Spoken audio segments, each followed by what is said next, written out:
बुनियादी तौर पे चूंकि पाकिस्तान में जो फेडरलिज्म का एवोल्यूशन है उसके अंदर एक बहुत बड़ा माइलस्टोन 18th कॉन्स्टिट्यूशनल अमेंडमेंट है और उसके साथ ही जुड़ी हुई एक दूसरी डेवलपमेंट है 7th national finance commission award. Sartaj Aziz sahab ने लिखा है क्योंकि पाकिस्तान के कॉन्टेक्स्ट में ये सवाल बार बार उठाया जाता रहा है कि 18वीं तरमीम से कुछ ऐसी सूरत हाल पैदा हो गई है कि उसको रिविजिट करना ज़रूरी हो गया है कि 18वीं तरमीम बहुत बड़ा माइलस्टोन है पाकिस्तान के जर्नी ऑफ फेडरलिज्म में और इसके ज़रिए से सब्सटेंशियल पावर्स और फंक्शंस मरकज़ से सूबों की तरफ ट्रांसफ़र हुए हैं। कंकरेंट लिस्ट के 47 सब्जेक्ट्स या तो सूबों को ट्रांसफ़र हो गए और या उनमें से कुछ फेडरल लेजिस्लेटिव लिस्ट की तरफ चले गए और फेडरल लेजिस्लेटिव लिस्ट के पार्ट 2 में जिसकी रेगुलेशन की जिम्मेदारी काउंसिल ऑफ कॉमन इंटरेस्ट की है और यूं काउंसिल ऑफ कॉमन इंटरेस्ट की पावर्स में भी इजाफा हुआ। 17 वफाकी वजारतें या डिविजन्स और उनके तहत आने वाले 174 फंक्शंस और 116 के करीब ऑर्गेनाइजेशंस उन पर उन्हें सूबों को मुंतकिल कर दिया गया। ये बाद ऐसा हुआ कि कुछ नई वजारतें और डिविजन्स भी फिर क्रिएट किए गए, मसलन क्लाइमेट चेंज की, नेशनल हेल्थ सर्विसेज की, narcotics control, national food security and research, overseas Pakistanis और social protection and poverty alleviation. Sartaj Aziz sahab ने 18वीं तरमीम हो जाने के बावजूद कुछ ऐसे मसाइल का भी जिक्र किया है जो अभी तक लटके हुए हैं। Labour, higher education, social protection and poverty reduction और ट्रांसफर ऑफ स्टाफ।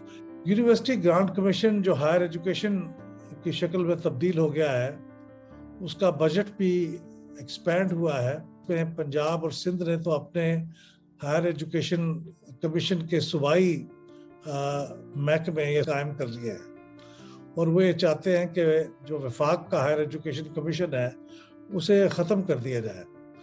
लेकिन ये मामला सुप्रीम कोर्ट में गया था और सुप्रीम कोर्ट ने ये रूलिंग दी है कि चूँकि बहुत से ऐसे रेगुलेटरी फंक्शंस हैं मरकज़ी सतह पे जो फेडरल हायर एजुकेशन कमीशन को सरंजाम देने होते हैं, लिहाजा उसे तो कायम रखा जाए।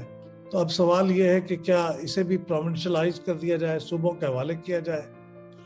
अब ट्रांसफर ऑफ स्टाफ के मामले में उन्होंने लिखा है कि 18वीं तरमीम में उसका एक पहलू ये भी था कि जो फेडरल मिनिस्ट्रीज या फेडरल ऑर्गेनाइजेशंस होंगी वहाँ से स्टाफ को फिर अपनी उनकी चॉइस के मुताबिक सूबों में मुंतकिल कर दिया जाएगा। बड़ा हिस्सा अभी भी उनके ख्याल में नामुकम्मल है।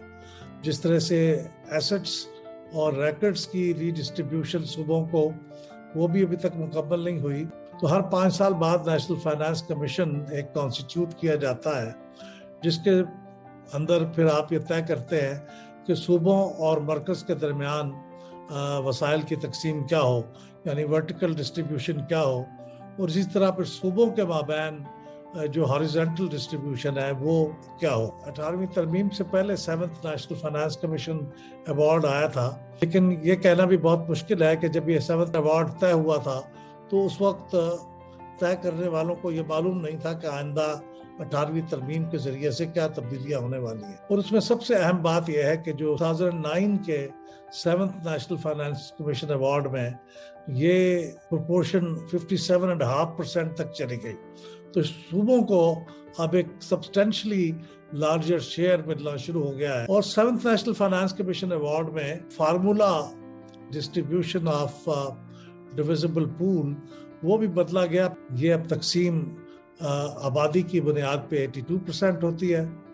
किसी सूबे के अंदर पॉवर्टी की मिकदार को देखते हुए 10.3% और फिर रेवेन्यू जनरेशन कोई सूबा कितना कर पा रहा है उसके हिसाब से 5% और इन्वर्स पॉपुलेशन डेंसिटी 2.7%। इतना बड़ा शेयर जो सूबों का बढ़ा है। फेडरल गवर्नमेंट की जो जिम्मेदारियां थी उनके लिए जो अखराजात चाहिए थे उनके अंदर कुछ कमी वाक़ हुई है, ख़ासतौर पे डेट सर्विसिंग और डिफेंस के जो मामलात हैं।